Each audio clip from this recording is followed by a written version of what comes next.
Early morning, 1942. Gertrude Jeannette, Bye-bye. Have a 27 safe years trip. old, pulls into the taxi line outside the Waldorf Astoria on Park Avenue. A hack license only weeks old, and the first fare of her career still ahead of her. She is a black woman driving a checker cab in a line of men who have already decided she doesn't belong in it. Before she has picked up a single passenger, another driver leans out and tells her directly, "This line is for downtown work, and downtown work is not for her." She had been in Manhattan since 1933, when she and her husband, heavyweight prizefighter Joe Jeannette, eloped from Little Rock, Arkansas, to New York. He was president of the Harlem Dusters Motorcycle Club, and it was Joe who taught her to ride. In 1935, she became the first woman in New York City licensed to operate a motorcycle. Before any of that, on her family's farm outside Urbana, Arkansas, she had learned to drive a Chrysler truck at the age of 13. None of that mattered to the men in the taxi line outside the Waldorf. What mattered to them was that a hack license did not, by their own unwritten rule, mean the same thing for a black woman as it meant for them. Park Avenue that winter was a city visibly adjusting to war on every block. Rash coupons taped in shop windows, blackout curtains rolled and ready by evening, uniforms on half the men walking past the hotel entrance, and the taxi line outside one of Manhattan's grandest hotels was, that particular morning, adjusting to something else entirely. She held her place in line anyway. What happened in the next 30 seconds would decide something the hack license alone could not settle. Whether the line outside the Waldorf would actually let her work it, and what it would cost her to find out. The car in that line was a Checker Model A. The taxi checker had been building since June 1939, boxy and unmistakable, with an Art Deco grille and heavy chrome headlight bezels, designed, according to the company, to make the car easy for a fare to spot from across the street. New York's Parmalee fleet alone ordered 2,000 Model A cabs in 1940, at roughly $1,572 apiece, competing on the same streets with DeSoto's cheaper Skyview taxi and with older Packard 110 sedans pressed into fleet service. Then, on January 1, 1942, the federal government halted civilian automobile production for the war effort. No new car, taxi or otherwise, would be built for the American public again, until 1945. Every checker on the road in 1942, including the one Gertrude Jeannette was licensed to drive, would have to survive the entire war on tires and spare parts that were themselves rationed, under a nationwide 35-mile-per-hour victory speed meant to save rubber, and in some periods under nighttime blackout restrictions that made reading a street sign harder than usual. The license itself came from the city's Hack Bureau, a division of the police department. New York would not create a civilian taxi and limousine commission until 1971. Underneath it sat the medallion system, in place since 1937, when the Haas Act capped the number of taxicabs on the street at roughly 13,500, and required a metal medallion, initially priced at $10, split between corporate and independently owned licenses, to operate one. By 1950, that same medallion would trade hands for an average of $5,000. In 1942, none of that mattered as much as a narrower fact. The war had emptied the taxi garages of drivers, and for the first time, cab companies were placing help-wanted advertisements addressed specifically to women, part of a documented wartime shift that would, over the following years, bring more women and more black drivers into a trade that had rarely employed either. Jeannette answered one of those advertisements. 32 women sat for the Hack Bureau's driving test that year. 2 passed. The other was disqualified over prior citations already on her regular driver's license. Jeannette was the one left standing. Before we go further, if this kind of documentation matters to you, consider subscribing. Every video here goes into one specific, verified piece of American taxi history: the vehicle, the license, the system, and the specific person who had to work inside it. What a hack license from the New York Police Department's Hack Bureau actually guaranteed a driver, and what it left up to the men already working the line, turn out to be two very different things. And if you or your family have a documented taxi driving story from this era, leave it in the comments. Which city, which decade, which line you had to hold. A future video on this channel follows what happened to the medallion system itself once wartime demand collapsed and the post-war checker fleet arrived. Back to the cab. A license from the Hack Bureau said she was qualified to drive. It said nothing about whether the other drivers on Park Avenue would let her. What let Gertrude Jeannette pass a test that eliminated 30 of 32 applicants was not something she picked up in 1942. She had been driving since she was 13 years old, at the wheel of a Chrysler truck on her family's farm outside Urbana, Arkansas. After she and Joe Jeannette eloped to New York in 1933, he, heavyweight prizefighter and president of the Harlem Dusters Motorcycle Club, taught her to ride, and in 1935, she became the first woman in New York City to hold a motorcycle license. By the time she walked into a police precinct to test for a hack license, she had spent 7 years handling machines the city's licensing bureaus had, until then, assumed only men would want to operate. She later described her own reasoning plainly. With women moving into war plants and every other kind of job the country needed filled, she said, she knew one thing: she could drive a car. The Hack Bureau's road test in this period covered the mechanical basics of the vehicle and the city's traffic and hacking regulations, and drivers who trained in comparable wartime cohorts described consistently a working knowledge of Manhattan's major routes, since a licensed hack was expected to get a fare where they asked to go without needing directions read back to them. There was no dispatch radio to fall back on in 1942. A driver's knowledge of the street grid was, in a functional sense, the entire navigation system, and it had to survive the same wartime driving conditions: the 35-mile-per-hour speed cap, the occasional blackout restriction, that every other hack on the road was contending with that year. Passing mattered immediately, not eventually. New York's cab shortage was not a slow-building trend she was entering at her leisure. It was an active labor gap the city's garages needed filled that same season. In a wartime economy where every driver who failed to show up for a shift left, fares standing on the curb with no radio to call for a replacement. A hack license issued in 1942 put its holder to work right away. Jeannette passed. The other candidate who passed the driving portion did not receive her license. The Bureau's records showed prior citations on her personal driving history, and the license was denied on those grounds. Of 32 women who sat for the same test that year, one walked out with a hack license: Gertrude Jeannette. What the paper couldn't test was what would happen the first time she tried to use it. The specific line was the taxi stand outside the Waldorf Astoria on Park Avenue, and the specific rule, as Jeannette recalled it decades later, was not written in any Hack Bureau manual. Black drivers worked uptown. The line outside a Park Avenue hotel was downtown work, and downtown work was not hers to take. Other drivers hemmed her cab in on the line and told her so directly that she wasn't supposed to be there, that this wasn't her stretch of the city to work. She held her position anyway. Hotel taxi stands were not interchangeable with a random street corner. A hack working the line outside a major Park Avenue hotel could expect a steady run of paying fares to Penn Station, Grand Central, and the East Side. The kind of predictable, well-tipping traffic that made a shift profitable rather than merely occupied.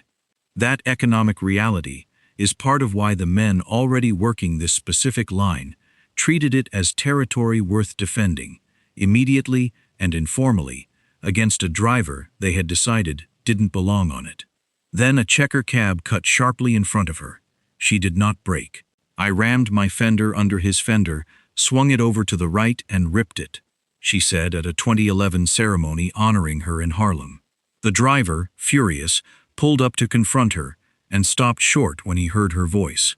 "A woman driver," he shouted, twice, by her own account of the moment. A taxi inspector reprimanded her for the collision. She picked up her first fare anyway, on her first morning, on the exact stretch of curb she had just been told was not hers. It is worth being precise about what this scene documents and what it does not.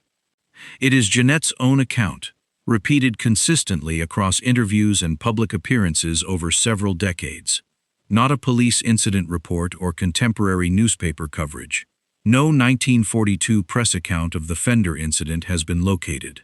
What it documents beyond dispute is the rule she describes, an informal, driver-enforced color line dividing which parts of Manhattan a black hack driver was permitted to work, running on top of the Hack Bureau's official licensing system and answering to no part of it.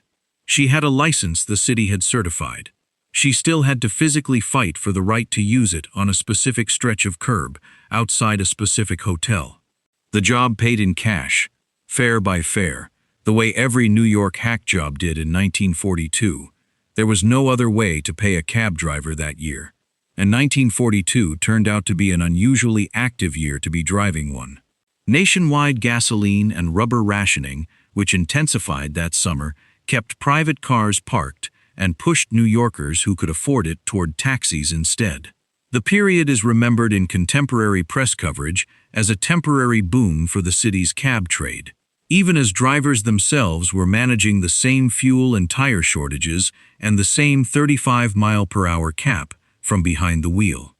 It is this same period, wartime demand pressing against a medallion supply frozen since 1937, that industry histories point to as the start of the medallion's long climb from a $10 formality toward the $5,000 asset it had become by 1950.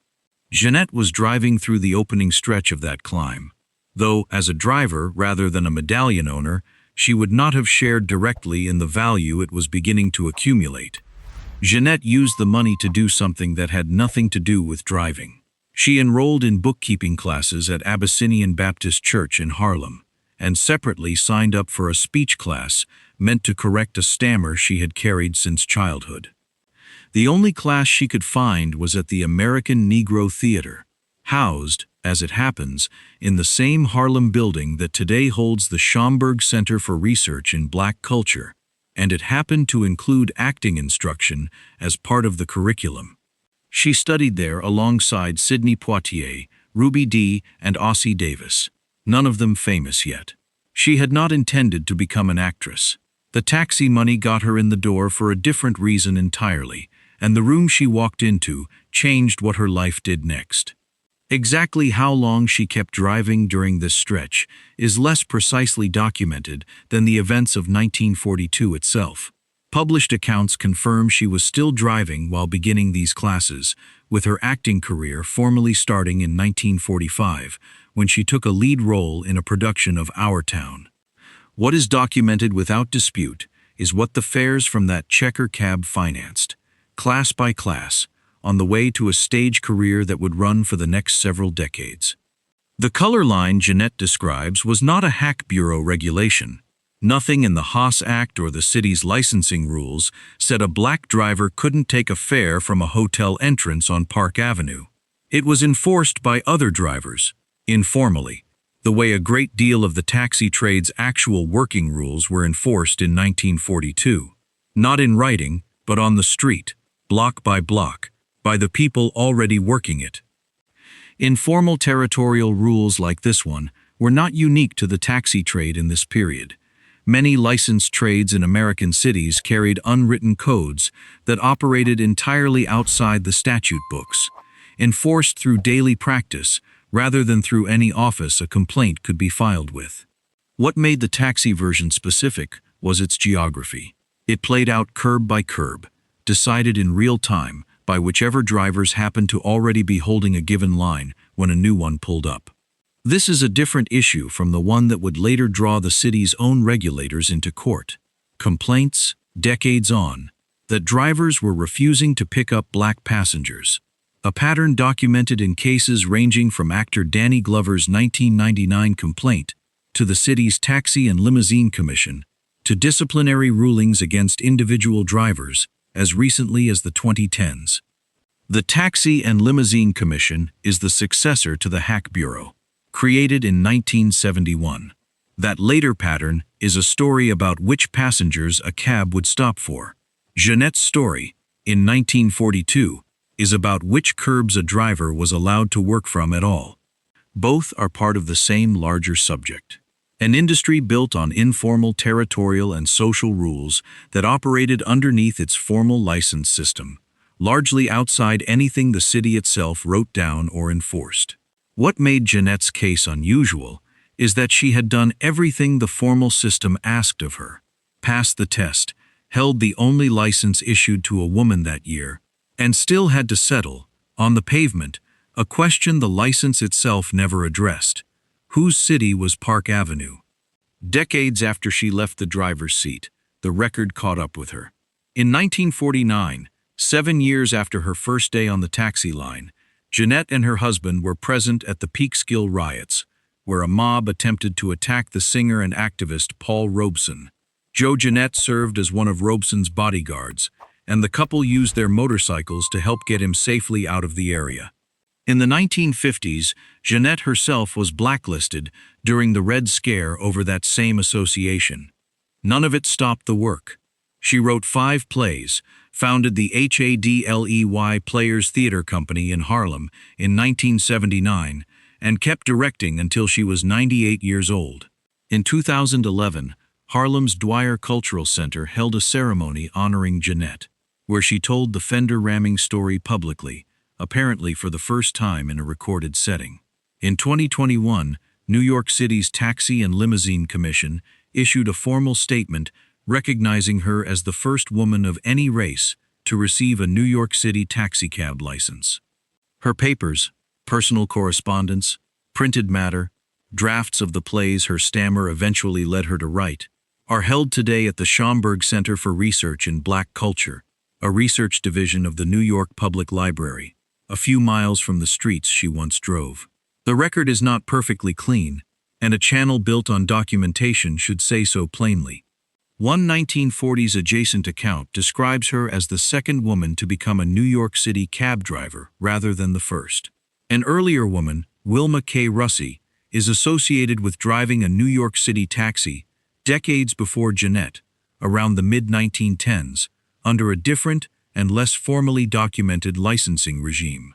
The claim institutions like the Schomburg Center make for Jeannette is narrower and more precise. The first woman of any race to hold an official New York City hack license under the system that had governed the trade since before the Haas Act. The distinction between first woman to drive a New York cab and first woman to hold the license is exactly the kind of detail that gets flattened in retellings, and exactly the kind this channel keeps in. What every version of the record agrees on is simpler than the dispute over titles. For part of the 1940s, a black woman from Arkansas held a license that, on paper, no other woman in New York City held at all. Jeannette's license was not, on its own, the crack that opened a wide door. Wartime hiring did shift the taxicab trade's makeup. Industry histories of the period describe a documented rise in both women and black drivers working New York cabs during and after the war. But nothing in the public record indicates a rush of women onto Manhattan's taxi lines in the months after Jeannette got hers, or names a second licensed woman driver working the city's streets before the war ended. What's documented is narrower and, in its way, more exact. One license, issued to one specific woman in 1942, under a system that had made no formal provision for her and several informal ones against her. If this channel is worth subscribing to, that's how you tell us. What a hack license from 1942 actually measured, and what it left for the person holding it to fight for on the pavement outside a specific hotel, is the kind of gap between paper and street this channel keeps returning to. And if you have a documented taxi story from this era, as a driver, as a passenger, as someone whose family worked this trade, write it in the comments. Which city, which decade, which line you had to hold. Gertrude Jeannette drove a New York City cab through part of the 1940s, licensed by a hack bureau that no longer exists, in a Checker Model A, that Checker itself could not build new again for the length of the war. She left driving to become an actress, a playwright, and eventually the founder of her own theater company in Harlem, a path the fares from that cab financed, one class at a time. Over the 7 decades that followed, she earned an Outstanding Pioneer Award, a place in the Arkansas Black Hall of Fame, and the Actors Equity Association's Paul Robeson Award, an institution naming its honor after the man she had once helped pull out of a riot on a motorcycle. What the Hack Bureau's records showed: a license, granted. A test, passed by 1 woman out of 32. What they didn't show: a Fender ripped off outside the Waldorf Astoria, a voice mistaken for a man's until it wasn't, and a color line that no regulation had drawn and no regulation erased. Most of the 32 women who sat for that 1942 test, including the one who passed the driving portion and was denied the license anyway, left no comparable record at all. No ceremony, no archive, no institution statement decades later. What survives of Gertrude Jeannette survives partly because of what she built after she stopped driving, and partly because, at a 2011 ceremony in the neighborhood where she'd taken her speech classes, she decided to tell the story herself. That part stayed with her, and, eventually, with the city that took until 2021 to say so itself.